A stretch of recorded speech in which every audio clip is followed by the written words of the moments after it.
designers. I think, and this is just my perspective, I think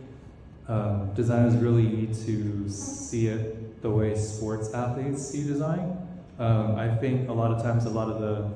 new graduates and younger designers that I've talked to and seen, design's kind of like this thing that you study in school because you're passionate about it, but then once it becomes your profession, you kind of want that work-life balance. And I think a lot of times there's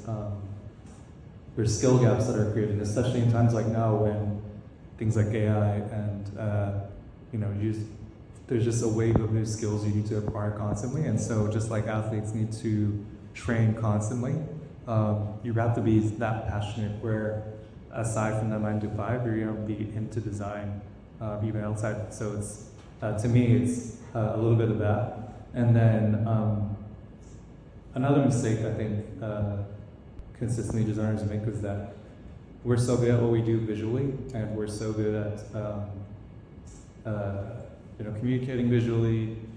coming up with something, a vision no one else can see, that when we're talking to engineers, marketers, C-suite folks, we somehow kind of lack the ability to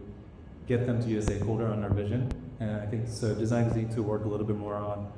different ways to communicate with people up, on the other side of the aisle, so to speak, so that we can push,